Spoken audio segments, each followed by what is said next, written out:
이별의 순간은 당황과 혼란스러움, 그리고 이내 깊은 슬픔과 우울의 감정이 뒤섞여 참으로 힘든 시기입니다. 그럼에도 언젠가는 상실의 아픔이 점차 잊히는 순간이 찾아오기 마련입니다. 마음의 생채기가 마물어 가기 시작하면 고통에 힘겨워하던 생활도 이내 원래의 모습을 찾아가게 됩니다.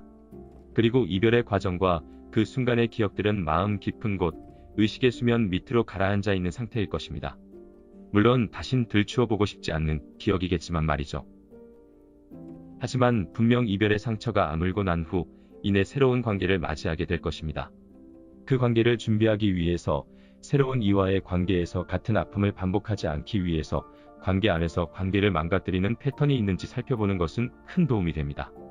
이를테면 늘 비슷한 유형의 이들과 연인 관계를 가지는 사람이 있는가 하면 이별의 과정이 늘 동일한 전철을 밟게 되는 경우도 있습니다.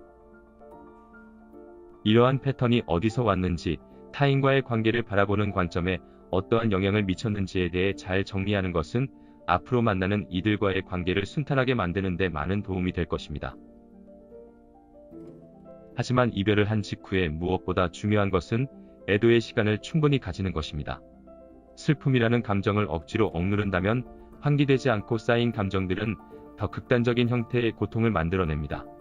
당장은 충분히 이 순간의 감정을 느끼고 흘려보내면서 애도의 시간을 보내야 합니다. 이별의 순간에 나타나는 슬픔, 분노, 자책과 같은 복잡 다양한 감정들의 압력이 조금씩 낮아질 때까지 기다리도록 합시다. 슬픔을 부정하며 억지로 즐거운 활동을 하거나 이별의 상황을 이성의 힘으로 합리화하려 하기보다는 가까운 이들에게 마음을 충분히 표현하고 위로와 지지를 받는 것이 큰 도움이 될 것입니다. 관계를 잘 정리하는 것은 애도의 시간을 충분히 보낸 후에야 가능한 일입니다. 관계를 정리하는 첫 단계로 상대와의 만남의 순간을 상기해 봅시다. 상대방에게 내가 매력을 느꼈던 부분은 무엇이었을까요? 상대의 어떤 면에 한눈에 반하게 된 걸까요? 상대와의 첫 만남에서는 마치 화학물질 간에 순간적으로 반응이 일어나듯 순식간에 마음속에 그 무엇인가가 상대방에게 반응했을 것입니다. 대개 상대방에게 가장 쉽게 반하는 경우는 내가 가진 성격 스펙트럼의 양극단에 위치해 있는 경우가 많습니다. 내가 늘 감정적으로 결핍된, 성격적으로 냉담한 이라면 헌신적이고 복종적이며 나에게 퍼주는 사람, 혹은 그 반대의 극단에 있는 나와 비슷한 냉담하고 감정의 변화가 크게 없는 이들에게 반하게 될 가능성이 높습니다. 어느 쪽이든 극단적인 성격 특성을 가진 이들을 연인으로 만나게 되는 일은 안정적인 관계를 어렵게 만듭니다. 자신이 관계에 집착하고 헤어질까 두려워 늘 전전긍긍하는 사람이라면 외려 그런 불안을 자극하는 일을 연인으로 택하는 경우도 많습니다. 알코올 중독자인 아버지에게 학대받았던 이들이 폭력적이고 잦은 음주를 일삼는 배우자를 만나게 되는 경우도 흔하게 볼 수 있습니다.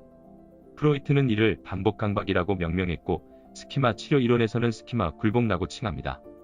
이는 무의식적으로 학습된 익숙함으로 인한 것입니다. 내가 첫 만남에서 상대에게 호감을 느끼게 될 때 같은 패턴이 반복되진 않았는지 돌아보도록 합시다. 성격 스펙트럼의 양극단에 있는 이들은 처음에는 매력적으로 보이나 결과적으로 대개 내 마음 깊은 곳에 묻어놓은 불안을 상기시켜 고통을 야기시킵니다.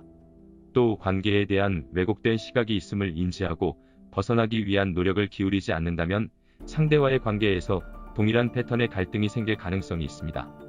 이처럼 나도 모르게 학습된 익숙함과 결핍된 무엇인가를 추구하는 본능의 양극단에 있지는 않은지 생각해보는 것이 안정적인 관계를 만들어 나가는 데 중요합니다.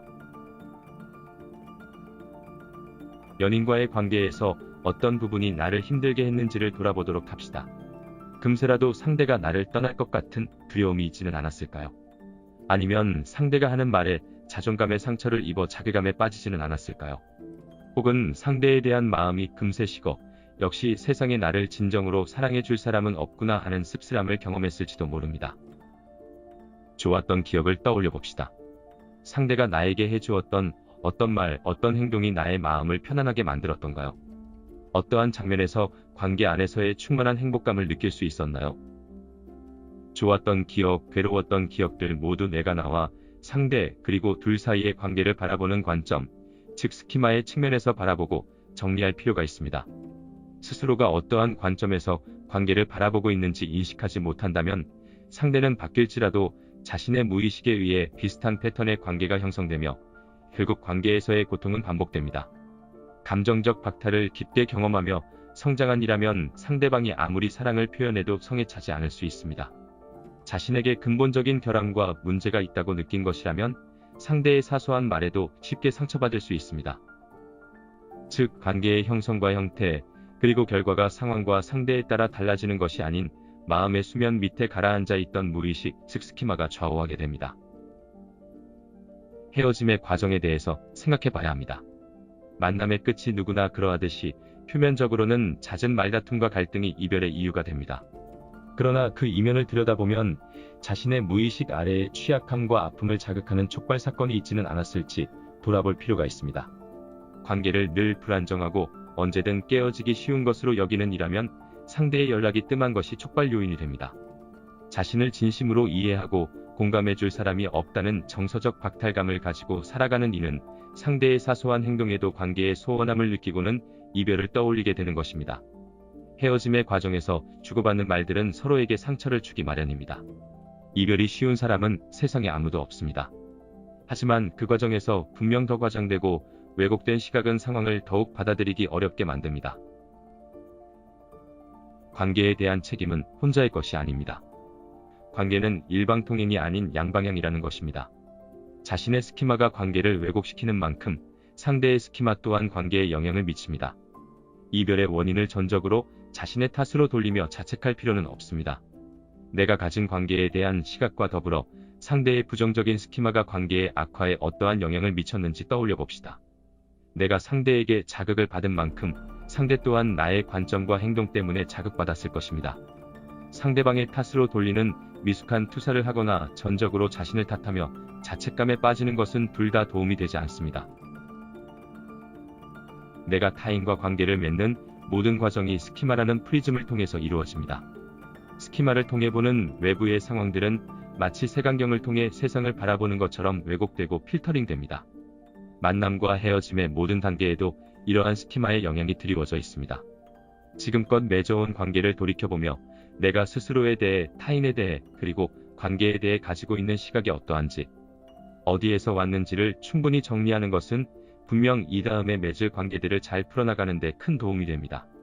그리고 현재의 이별은 그저 다음의 만남을 준비하기 위한 연습이었다고 생각하는 것도 위안이 될 것입니다.